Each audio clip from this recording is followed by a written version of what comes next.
Reliving the Extreme.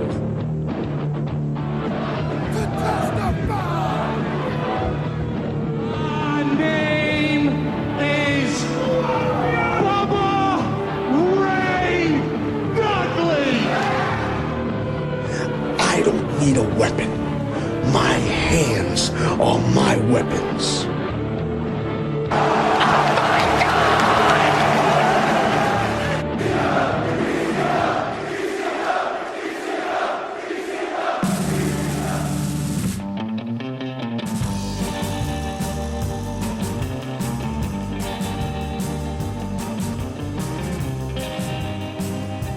Yeah, we don't need Aaron.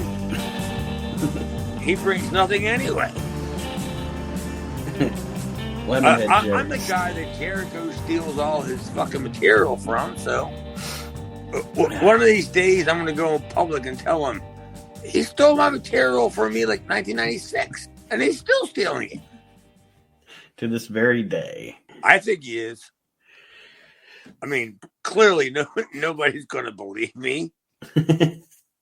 Everybody's going to go, oh, yeah, that's right. I go, dude, I told Chris Jericho that. This is how you should do it. You should, I think what I told him was to be like Paul Stanley. Mm-hmm. But that's before he understood the Paul Stanley approach to it. You know what I'm saying? Yeah. Like, you have to attack the crowd. Attack the crowd. Say, yeah, you know? And be everything they don't want you to be. Oh, believe me, I'll never get the credit that I deserve from this. I'll never get it, but it doesn't matter because to me, I know, you know, mm-hmm. Like I taught Raven, not that I taught Raven, I gave Raven a lot of great ideas. Like he would have never ever said on TV, on national TV, for mind you. The moss covered 3 handle family credential. He would have never have said that if it wasn't for me telling him how I watched The Grinch Stole Christmas because he had never seen it. He'd never seen it, and he stole it. Like it was, you know, maybe I could be a writer. How does someone go their whole life and never see how the Grinch Stole Christmas? Well, I have no idea how Raven lived his life, and nor do I want to know. I'm sure there's naked guys involved. Has to be, right? Has to be. Where the fuck is my brother at? Your brother's stinking up the joint. He's like fucking Bob Sweetan in the Southwest. Jesus. Come on, enough already. Can't you find another baby face? Bob Sweetan, I'm telling you. Isn't he the one that was also turned out he was a pedo? Is that the guy I'm thinking of? Yeah, I thought so. Yeah, him and Buck Zumhoff. Yeah. Well, I mean, no last name said. What a fucking lineup. Yeah, that's the guy. I'm still trying to find somebody who has some. I'm missing like 84 Southwest. If you know anybody that has it. 80. See, and I don't know. I honest to God don't know anybody that has one person that has footage. I found a guy on YouTube that has like 85 through 88, a lot of it. And I've seen some 82, but yeah, I haven't seen a lot of either 83 or 84 myself. I've seen enough, but I just want to see more. I want to see more of the spoiler. I just bought like 5 years worth of Georgia. You know, that's a territory, honestly, that I have not seen a lot of. So I just bought like 5 years worth of that I'm going to start just watching. Now? I was actually mentioning that. You mentioned last week when we were doing the show that you had, like, you made tapes of just stupid shit, you know, like bad stuff. That like bad wrestling and bad promos and stuff like that. Do you have any of that stuff laying around? Dude, I have everything. Nothing goes away. Because I would love to see one of those.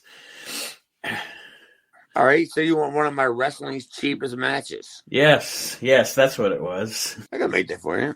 I got plenty of them. Aaron's not answering me, so I say we just go ahead and go. Or unless you want to try and wait for him longer. I know you probably want to watch. It's not our fault that Aaron don't know how to fucking work. He can't get his prepaid. What's he right down there at at the Giant getting a 2-liter of grape soda. Trying to get online. Trying to get 20 minutes prepaid on his Nokia brick phone to get on the podcast. Yeah. I mean, what's trying to do? I think Aaron's the lemon head. What do you think? At this point, solid lemon head. Well, we're going to be discussing the episode of ECW from July the 5th, 1994 this week.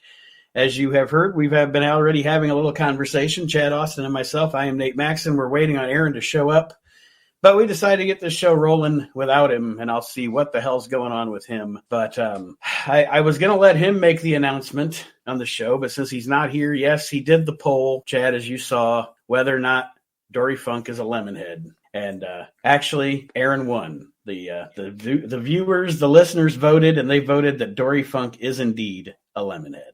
Yeah, but he had like 4 people. It was Archie Mitchell under different addresses. There you go. I got it in. Archie Maxson, Aron Mitchell, all these different names. There he is. Aron, we started without you. Well, I never got a link. And you said 3. You said 7:30. Are you 7:30? Well, anyway. Aron, are you just now joining us? Yeah. Oh, that's fantastic. What are we doing? I mean, I'm glad you take it seriously. I mean, you know. Well, the half a dozens of listeners that listen to this, they're waiting for you. You're the star. No, I'm not. So what are we talking about? I mean, well, we were just discussing the results of the Lemonhead voting. Oh yeah, Dory's a lemonhead. It's official. 8 people. No, I think the poll is a little skewed. I think you intimidated the jurors on that. Yep. We also came to the conclusion that Aron Maxson, Archie Maxson, and Aron Mitchell all voted.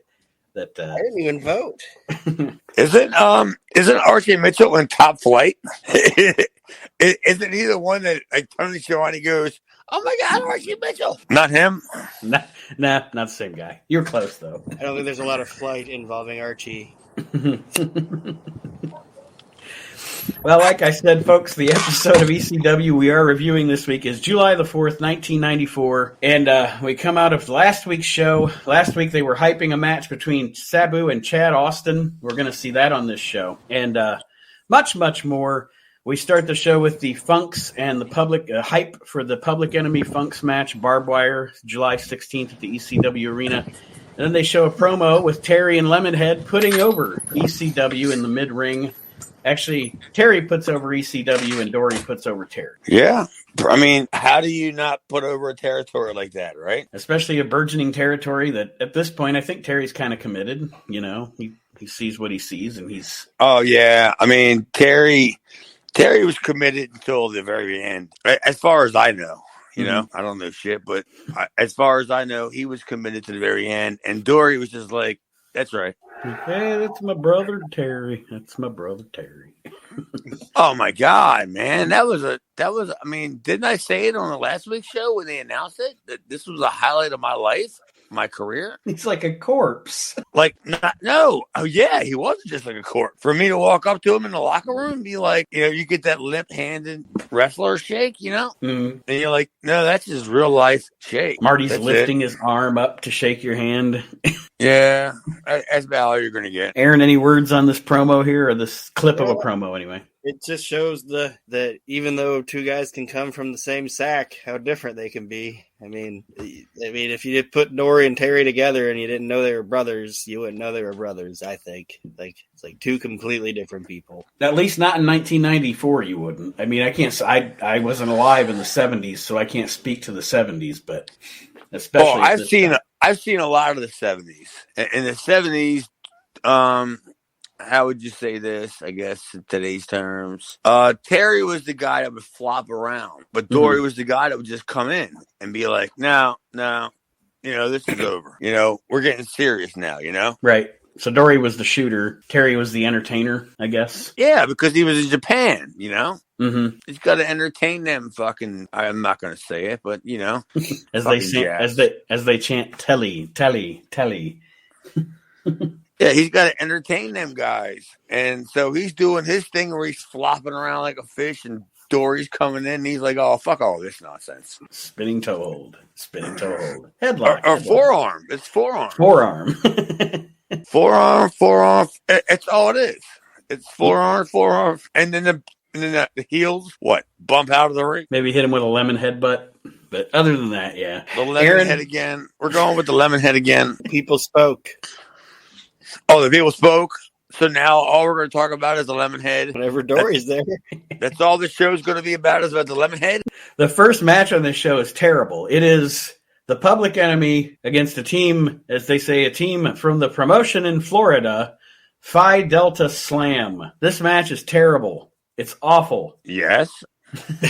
I'm very emphatic about that because, like, you watch Public Enemy with, say, the Funk Brothers, all right? And the Funk Brothers can probably get something decent out of them, but you put the Public Enemy in with a team that is just as bad or worse than them, and it really shows the Public Enemy's flaws. Yeah. All right. Yeah. I'll wait for you to bury Phi, whatever the fuck they were, slam some more, and go ahead. They sucked.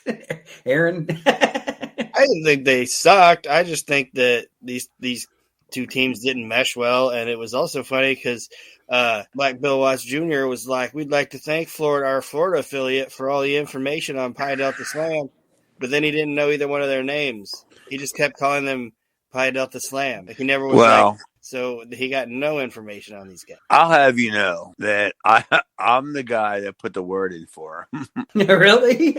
Yeah, that's right. You were the Florida promotion, huh? Well, I was wrestling down in Pensacola, and they were an established tag team to the point where you can go like, oh, they had a gimmick, right? Right. And I said, well, maybe you might want to call Paul and see if you guys could do any business in ECW or whatever.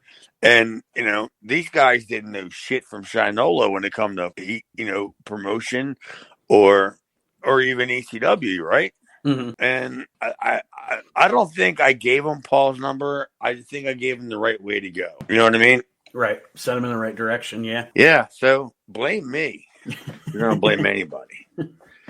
Because they also got another run, too, down in Florida. I have remembered seeing their names in that name in the magazines or whatever, but if I ever saw this in ECW, I don't remember, and I don't think I've ever seen any of the footage of them from Florida. I just think it went too long. Like, if there was ever a time for ECW to use clips, like this would have been it. Like, because there was if there was any time for the ECW to use clips, yeah, like clip a match up, this would be the one. Like, there was some good stuff in it, but other than that, like, it just dragged, I think. Well, I mean, do you think it was a possible chance that they were trying to showcase, Phi Delta, whatever the fuck their name is, Hams, as a possibility? Because I mean, they are at this point still just promotion throwing stuff against the wall to see what works. So, well, ECW probably ran like the night before because they weren't going to bring the whatever their names are. They weren't going to bring them in just for one night. Like, at the arena. There's no chance they were doing that. So they must have had at least 2 nights of shows playing. So the one they can get a look at them, and the 2 that they can just figure out, all right, well, no, it ain't going to work. Right. You're getting the pit bulls or the moon dogs, or what, you know what I mean? Mm-hmm.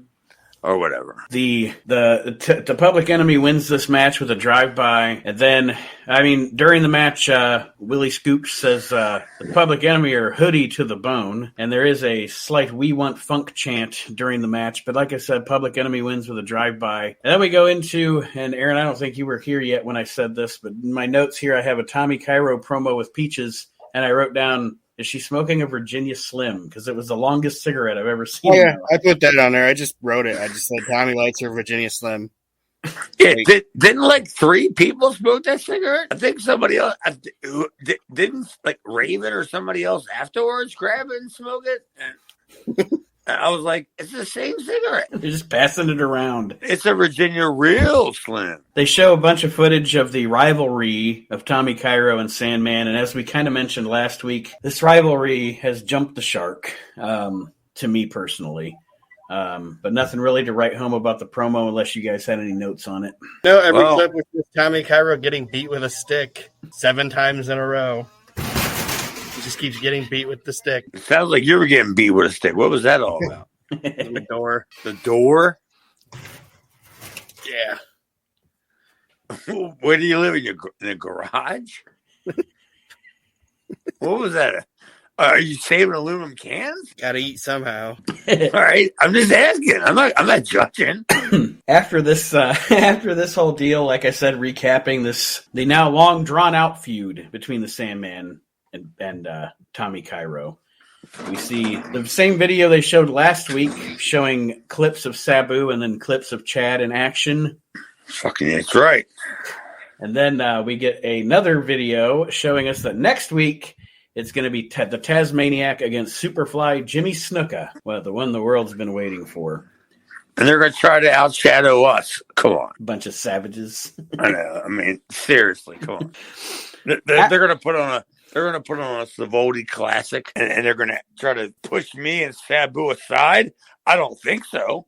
Me and Sabu had a. Oh, I'm sorry. I was a toilet. Is that a commentary on the match? Yeah, that was our match. Yeah, we had a classic. Well, we are going to get to that here in a few. But up next, the Pitbull number 2 is going to face Mikey Whipwreck. And looks like Aaron is frozen there. We have no Aaron at the moment, but we're going to continue talking about this thing. Well, I'm not even sure if I even saw the whole thing. Was that a real match? Yeah, well, yeah. And to be honest, one of the funny things I wrote down here was, because I know I think we talked about in the past that, or at least you let me know, because I didn't know, that before this, Pitbull number 2 had spent some time, incarcerated. Let's just put it that way. Yeah, I mean, that's not anything nobody's going to not know. Well, Willie Watts says here that the Pitbull has been in Germany for 3 years wrestling. That's what he says. That Pitbull number 2 has been in Germany wrestling. Nice cover up, I guess. And then we get into the match, and I thought the match. Well, no, that's not necessarily wrong. Okay. I mean, because both of them Pitbulls spent most of their time in Germany, and I have no idea why Anthony got locked up. You know what I mean? Yeah. I have no idea why Anthony got locked up, but Gary spent at least another year and a half in Germany, so that's not a work. Okay. I thought that Willie Watts was just saying that as an excuse for why the Pitbull number 2 hadn't come along yet when Pitbull number 1 came into ECW. I thought he was trying to say that Pitbull number 2 had been in Germany for 3 years wrestling. Well, personally, I think Pitbull number 2 was probably still incarcerated. Yeah, I put that in my notes too. I don't know what happened. That's what I think. I think he was getting out soon, and wrestling was his only only avenue. I mean, I guess you would say that, right? Only avenue or only salvation or however you say it, wrestlers' terms. because that's about that saved his life for a few years. For a few years. Well, you can't fucking teach everybody, man. The Pitbull number 2 and Mikey here and again, this is effective. Pitbull number 2 looks like a beast. And Mikey's great at selling, getting the shit beat out of him here as they're having this matchup. Any notes from you guys on this one in general? No, I thought it was exactly what you should have been, right? Aaron? I don't know. Something's happening with my. No, you stink. You just have no opinion. But I thought the match, Mikey did a good job. I have an opinion. I see. This match, him coming out, like when he was coming out and slapping hands with the fans and still looking nervous. He even kind of sold when a fan slapped him on the back as he was coming out. He was like, "Ow!" Like that hurt. This was the first time where I really I think Mikey's finally starting to come into that even better into that role that he's in. Mm-hmm. Constantly looks like he's stressed out. Mikey? Yeah, looks like an unmade bed. His belt fits loose. He constantly looks like he's stressed out going to the ring. I wish somebody would just beat me. Well, don't you think that's the way he's supposed to look? Yes, and it's great. It's really good stuff, I think. Yeah, like I've always said, that would have been me, but I probably would have did. I don't know. I'm not saying I would have did it the same way he did it, but I probably would have did it a bit different.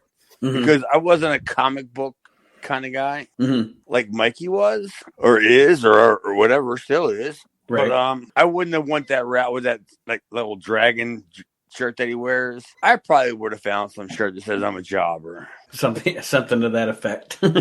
just to let everybody know, just to let everybody know, I'm a jobber. Be a little more obvious about it. Yeah, why not? I'm here for the $75, man. Mm-hmm. And if I happen to what do I say, accidentally pin somebody for a title, so be it. I get $100. Well, that's when you take your shirt off and throw it on the guy. Hack Myers, fuck you. I fucking beat you. Stevie Richards beat you.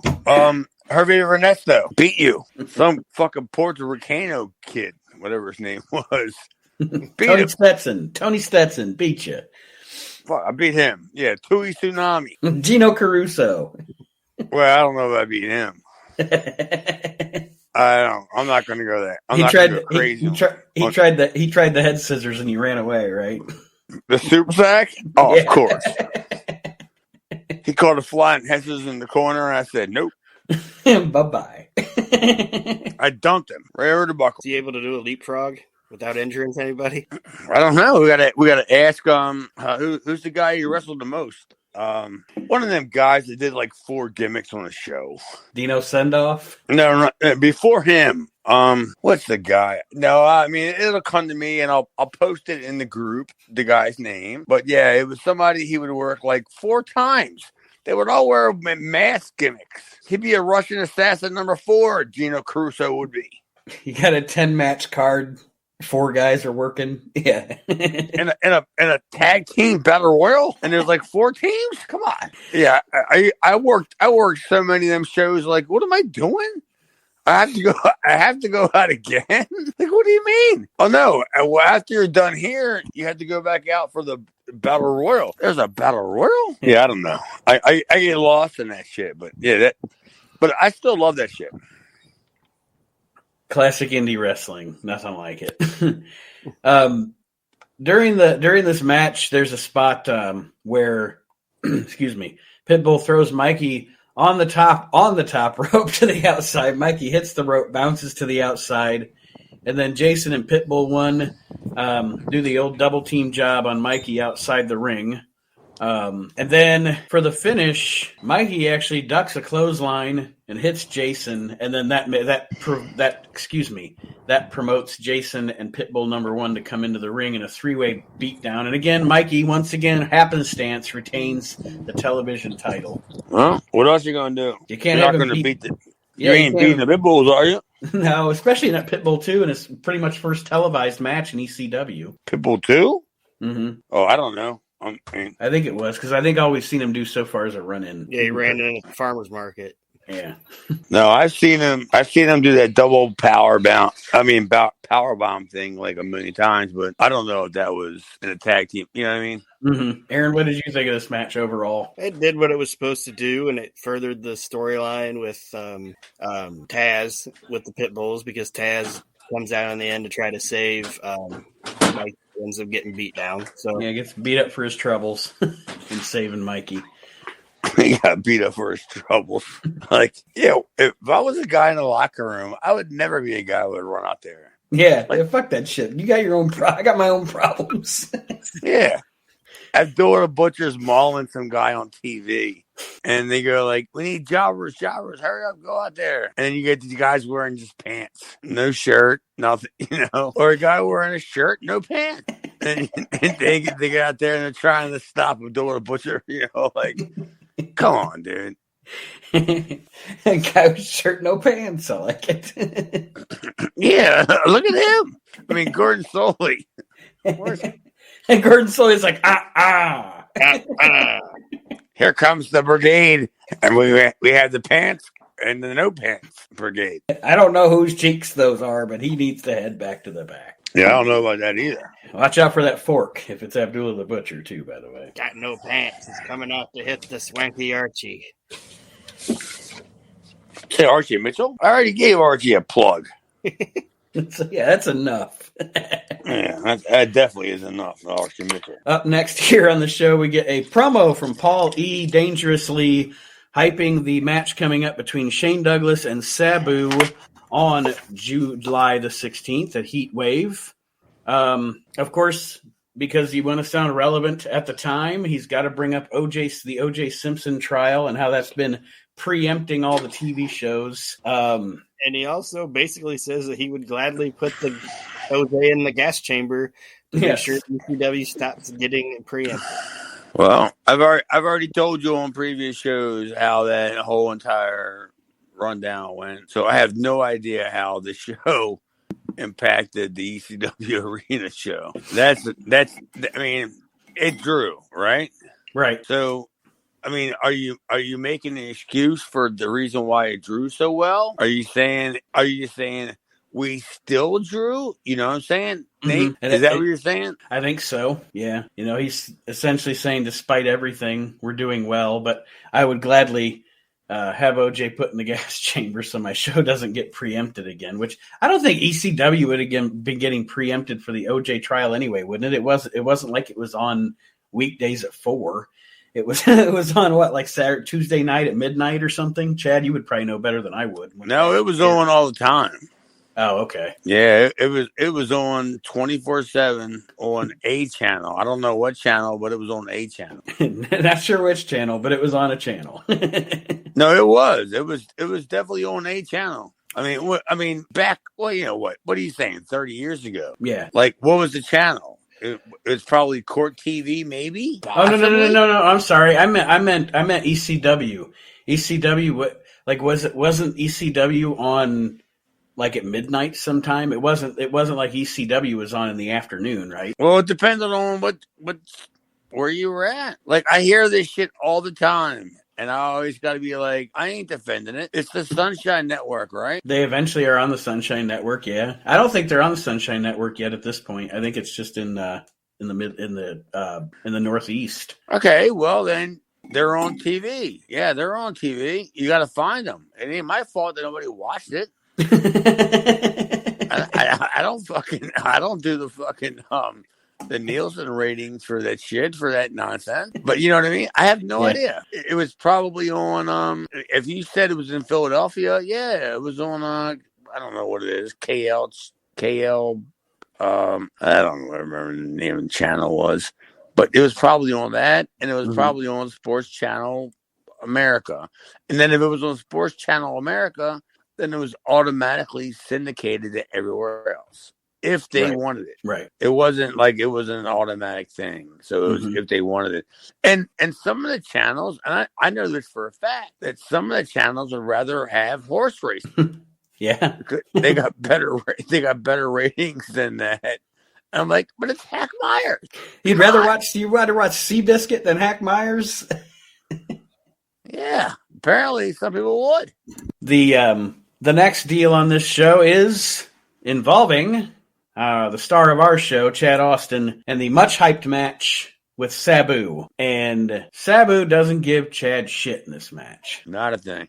You guys didn't see my ring entrance, did you? Nope.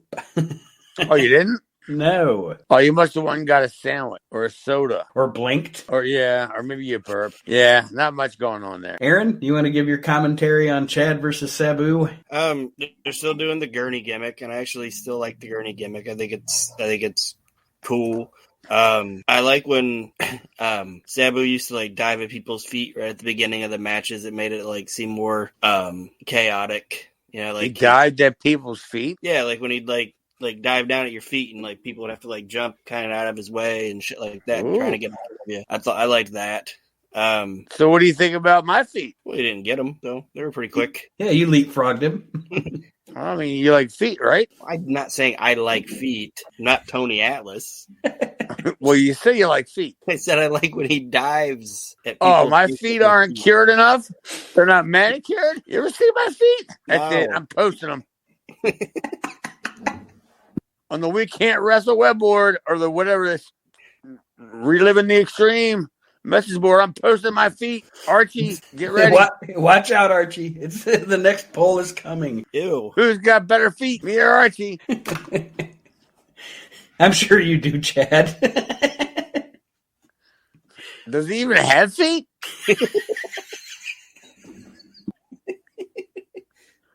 He has inches and a cane. Am I wrong? I have a vision in my head. Archie's wobbling around with no feet and a cane. He's got like just some slippers on. It's playing the music with the penguin from the '60s Batman TV show, and he's walking down to get coffee at a hotel. He's like he's like Kerry Von Erich. He never takes his shoes off in front of anybody. Why? Because it reveals that he has no feet. Yeah. Well, why don't you take? I can just see somebody like Tony Ellis. Why don't you take your shoes off? Yeah, because I ain't got no feet. You ain't got no feet. You ain't got no feet. Yeah. How am I gonna lick them shoes? How you gonna give me a swanky Archie? I can't lick your shoes if you ain't got no feet. Well, this show's gone off the rails. The match itself here, Sabu hits a nasty like tiger driver, I think it was, on Chad on this thing. That I guess we should get from the horse's mouth, Chad. What do you remember about this matchup? It wasn't much. Sabu booked it. Like we were never told like what the match was for, or what Paul wanted. Like Paul never even the offense that I got was edited out, and wasn't even much. Like Sabu pretty much ate me up, right? I mean, yeah, because, sorry, I didn't mean to cut you off, but yeah, from like I said when we started this match or started watching it, since I've never seen the unedited. I just figured, Sabu gave Chad absolutely nothing on this deal.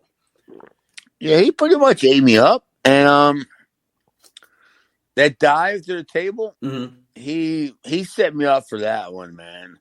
Because if you realize the table was so close to the ring that when he went over, he just cannonballed me. Yeah. Boom.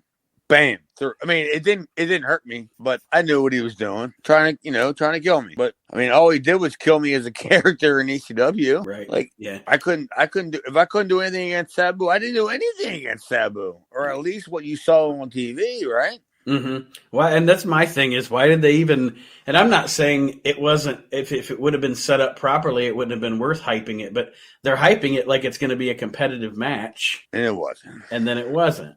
And yeah, Sabu gave me nothing. So and I don't know what Paul's. I mean, I guess I see it because it comes out later on in the storyline that. At least I was out there with a guy like Sabu. You know what I mean? Right. I mean, I guess that's what they do. Like, because later on, I'll probably wrestle Iron Man, Tommy Cobb. Yes, I don't. And they'll be like, "Oh, there's Chad Austin again. He's back after the beating he got from Sabu." So that's the only thing that I can think. The way they were going at it, and it was the beginning of the Mikey gimmick, right? But I wasn't the guy for it. I just wasn't the guy that could commit to being there, I like wrestling other places, and I like doing my own thing, and like wrestling like people like I don't know, Lexi LaRue, Mickey James for what's her name now, Mickey James, and people, just doing shows like that. That's like, at that age. You know what I'm saying? Right. Fuck, I ain't got time for this. And that was the infamous me almost not even having that match. Didn't we talk about this on the show earlier? About how I almost missed that whole entire weekend? Yeah, because you were at your mom's house or whatever? No, I was at a buddy's house. Oh, buddy's house? Yeah, like that Sabu match almost didn't happen. I'm thinking, I get to wrestle Sabu. Oh, no, Sabu gets to wrestle me. Yeah, I guess Sabu, I get to get wrestled by Sabu. Yeah, bamboozled by Sabu. Apparently, that's the way this is going to go. But I mean, I don't know. Honestly, guys, I've heard different stories. That's at the time, Sabu was a dick because he thought that I was stealing his shit. And then as years went on, me and Sabu became buddies. And I don't know why me and Sabu became friends. How, I don't know. I mean, I wasn't trying to steal anything. It was more of a, But it was it was a time heals wounds kind of thing with you guys. Like, because I can't watch Sabu and watch you and see where Sabu would be justified in that you're trying to steal anything from him. You know what I mean? Like, I don't know. It's his character. His character and your character are totally different. No, our characters are way different, but I stole plenty. Oh yeah, I stole the Arabian leg drop. I stole that gimmick. Please, I stole. Yeah, I stole enough that he could hire an attorney. But yeah, me and Sabu have became friends like since then, and I don't know. I don't think there's any problem. But yeah, I would love to have worked Sabu if Sabu would have given me a chance at the time. You know what I mean? Mm-hmm. And be like, all right, let's see what you can do. Work something at least semi-competitive. Because that's what I was looking forward to when I went into this, and that's not what I got. They're like, this is the battle of the high flyers, and it's like, well, only one of them's flying. No, and it wasn't me. Yeah, it's not my fault. I wanted it. It just didn't happen that way, man. Mm-hmm. And I totally wish it would have. Aaron, so what's next? Is it one of the who are the masked guys, destroyers? Well, Sabu does win that match with a leg drop with a chair to Chad's face, and that's how that ends. Aaron, did you have any other comments on the match before we move along? Nope, just that I'd put that note in there. I thought it was a fucked up pile driver, not a tiger driver or whatever. But yeah, that's the only real note I have from it, is that it looked super unsafe and Sabu. Yeah, it wasn't bad. I could totally see where you think that it would have been bad, because Sabu was kind of a little reckless, Yeah. But like his gimmick was on that pile driver. I remember watching it when I was doing the replay for it. Is that he left his legs unspread when he did it? Mm-hmm. So he totally didn't protect my head like at all. But my head never hit, so he must. It definitely looked like it. It definitely looked like it did. Like I was like, "Ooh, shit." Yeah, but he must have just held me a little higher. You know what I'm saying? Mm-hmm. Because I mean, you guys don't know. You never been in the ring, but yeah, there's a way you can do that. But you expect the guy to set you up for that shit and do it. But no, he didn't. He didn't put his hands down. He just dropped me on my head, so to speak. Mm-hmm. But it didn't kill me. Just thinking maybe Sabu called Snuka and was like, "Hey, I gotta work Chad. Got any advice?" It's like, "Yeah, brother, don't give him nothing." That's carry your business, brother. Don't give him nothing. So are you saying somewhere in the locker room at some point there's a little scribble on a pad that says "Don't give him nothing," and somebody's going to find it years from now, and they're going to figure out who it's for and who it's from, and then it's me. I don't know if there's a notepad, because I don't know if Jimmy Snuka could write. Yeah, I doubt it for him. There's an illustration with stick figures. It was a hieroglyph. There was a boat. There was a boat involved, and all of a sudden, I don't know. You tell me. Dead women in a hotel room is crazy. I don't know how you do that on a piece of rock, unless you take a piece of rock and you bash some girl over the head with it. I think he did. Maybe an ashtray. I don't know. A kind of cool effect that they did here, having Sabu and Douglas, as Shane Douglas is headed towards his, it's supposed to be a match with Tommy Dreamer. Him and Sabu, Douglas and Sabu pass each other in the aisleway to kind of hype up their match coming up on the 16th of July. And then it is supposed to be the ECW champion Shane Douglas here against Tommy Dreamer, and it winds up not being a match at all. I had no idea what that was about at all. Was that just like a tease? It almost, what do I want to say? I felt like what they were trying to do, besides giving Shane a way to cut a promo, but they were trying to make Tommy look good, because he gets jumped by Mr. Hughes before the match even starts. Shane Douglas knocks the referee down. Mr. Hughes beats up Tommy and gives him the sidewalk slam, and then Tommy kicks out of the sidewalk slam, even though there's not actually a match going on. So I think their intent was to make Tommy look good by kicking out of the sidewalk slam, but it all gets lost in confusion here, really. Oh, all right. That makes more sense. All right. Well, I mean, so Mr. Hughes is still there? Yep, he's still hanging around. Good Lord. Yeah, How many yeah. weeks do we got to say this about these guys that are still there? I understand, like, they have Tommy kick out of the sidewalk slam, even though it wasn't like a actual match, and that's supposed to make him look strong because they're like, oh, he's the first guy to kick out of the sidewalk slam in the Superfly Elite. But then he gets beat up, and then during Shane's entire promo, Shane just stands on him. Yeah. Dude, Tommy Dreamer stinks. He does. I don't get it. I don't get it. The whole entire I'm a hardcore baby face. I'll take all that shit till the end. That I don't think that makes you like, hardcore. I don't know. Man, I don't know what the fuck. What are you asking me for? I don't know. I don't work there anymore. Nobody does. Yeah, I'm just saying I don't get it. Right? Mm-hmm. Do you? I get what they're trying to do. I don't know that it necessarily works. Like, I'll be honest, and I mean, we'll talk about it eventually, a couple years from now or whatever when we get there. The only time that I've ever been a fan of Tommy Dreamer was when he was feuding with Raven, and that was more because of Raven than it was Tommy Dreamer. Well, we haven't even got there yet, really, right? No, we're still at least a year off from that. Oh, good night. A year off? I think so, because I don't think Raven even comes in till, is it mid-95? No, we're going to get there sooner than a year. Oh, I thought he, okay. All right, I must have. Please tell me we're going to get there sooner than a year. Yeah, because he's not even in WWF in 94, or if he is, it's like early 94, and then he's out. And he comes in and immediately starts feuding with Dreamer, doesn't he? Yeah. Yeah, Stevie will start talking about him here soon. Well, I got 911 on this first show. I mean, don't get all excited about it. Don't jump up and down. Then let me see here. Yeah, like Aaron said, Shane Douglas puts his foot on Tommy Dreamer's chest and starts cutting a promo about Sabu. Gut. You can say gut. His gut. And and he's talking about Sabu, obviously. The show coming up, he takes some shots at Ric Flair, and he mentions Bret Hart, but he doesn't take any shots at Bret Hart. How can you? I mean, I don't know. What are you going to do? He calls Ric. Say? Of course, he said he alludes to the fact that Sherry's calling him behind Ric Flair's back because Ric Flair's old, and blah blah blah.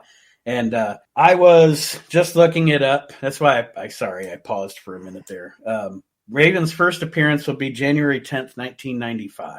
So we're about 6 months away from Raven. And how old was Raven then? At that point? I bet he was in his 40s.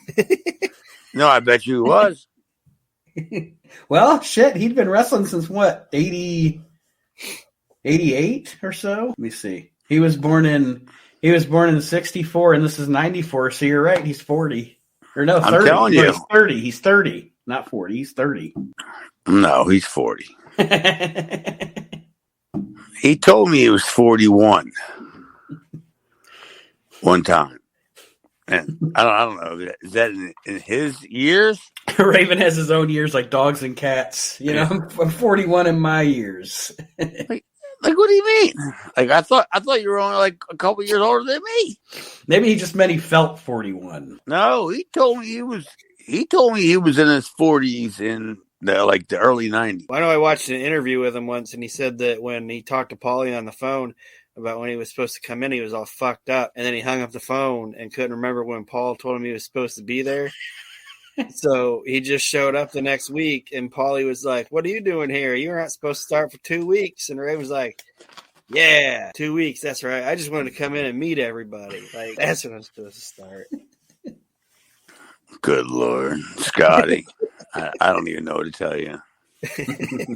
We don't even have enough fucking shit for stories with Scotty. So overall, gentlemen, what did we feel about this episode of ECW? I thought I don't know. It wasn't great. Let's put it that way. Well, I'm waiting for Aaron because you know what I'm going to say. I thought it dragged. I mean, it doesn't really do anything. Nothing really advanced. They're trying to. That's the thing. Do you see what I'm saying, though? It feels like they're trying to do something, but nothing's happening. Yeah. No momentum. Mm-hmm. There's nothing behind it. Like, all the angles. I mean, there's no, I don't know. The people aren't going banana. You know, Like this Heatwave pay-per-view, this Heatwave show needs hopefully to be the blow off of a lot of this shit that's going on, because a lot of these feuds are starting to get kind of like Taz and the Pitbull is worn out. Fucking Sandman and Cairo. Cairo is worn out. no, he's not. It's just it just needs, some of this shit just needs to move on and start wrestling other people. Or nobody at all. Yeah. Shit or get off the pot. You know, it's the rock and rebel routine. You've been rock and rebel. It's like, is that like getting Rick rolled? You're rock and rebelled. Well, is he there anymore? God knows. Every time I say he's not, he shows the fuck back up again. So I'm not going to say it anymore. Yes, he's still there. He hasn't been. No. Rebel's done. I'm telling you, he's done. Well, I hope so. I know Aaron He's will not be done. He's not done. He's not done. He's done. He's Gotta at be Heatwave. done. He's at Heatwave. Oh, good Lord. We're going to get to see the Rock and Rebel team with Hack Myers and face the Bad Breed. Oh, good night. Really? Yeah. All right, sure. Okay. Is that next show we're watching? That'll be 2 shows because we'll watch next week's ECW, and then after that will be Heatwave. So in 2 weeks, I got to watch Rock and Rebel team up with Hack Myers against the Bad Breed. Against the Bad Who are Breed. still there. They're there till they have their Taipei death match or whatever, aren't they? That nobody's ever seen. I was there and I never seen it. I don't think it happened. I think I literally think they went out there and just put their hands. I've seen pictures of it. What was it in the Japanese magazines where they put their hands in the glass and stuff, and they had pictures of them all juiced up? I don't think they had a match. Just a photo shoot. Yeah, that's exactly what I think it was. Ian was excited because he thought it was a tapioca death match. Oh, good Lord. Yeah, well, I'm not going to argue with that one. There's a taquito death match. I'm down for a taquito death match. He was going to have one of them battle royals where you're bringing a different flavor every 2 minutes. He's in a ring and it's tapioca, and I don't know how many flavors they have, Aaron, but you know what I mean? Like every 2 minutes, a new flavor comes in the ring for Ian. Banana cream. That's all that he can afford. Can't afford talent, but he can afford tapioca. All right, folks. On that note, unless these 2 gents have anything else, we are going to sign off for this week on Reliving the Extreme. Aaron, Chad, thank you for joining me. You're welcome. Aaron. That's right. Thank you for reliving the extreme.